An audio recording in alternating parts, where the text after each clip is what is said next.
Yan mga boss, may audit tayo na papandarin ngayon. Dahil ito mga boss, isang buwan na hindi umaandar. At yun nga, nalubat po ang battery nito. Dito mga boss, sa harap, mayroon pong terminal dito na positive.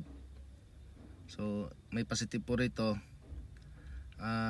Dito naman sa body, may ground dito. Dahil ito mga boss, dahil nga sa sobrang lubat, hindi po mabubuksan ang kanyang trunk sa likod.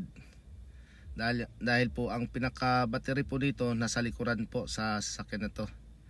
So ganito lang po ang ginawa namin nito mga boss. Ilagyan po namin ng supply itong positive at saka negative, para lang po mai-on yung susi at mabuksan ang kanyang pinaka trunk sa likod.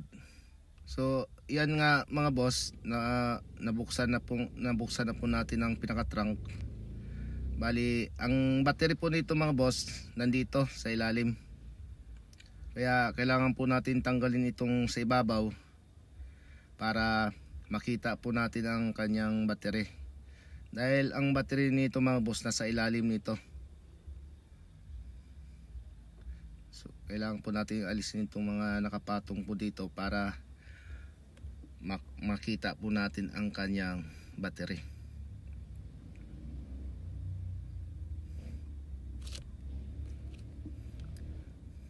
So ito po ang kanyang battery mga boss, dito po nakalagay. Tanggalin natin to. Ang gagawin po namin dito, tatanggalin muna po namin itong battery na to para po papalitan po natin ng battery, para lang po mapa-start po natin itong makina na to. Tanggal na po natin at papalitan po natin muna ng battery na pampa-start po natin. So ito po ikakabit natin.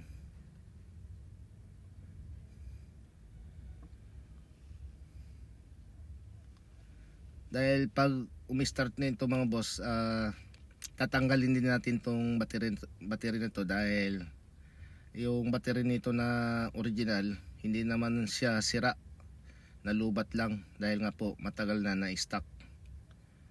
So ito na ikabit na po natin, papaandarin na po natin to.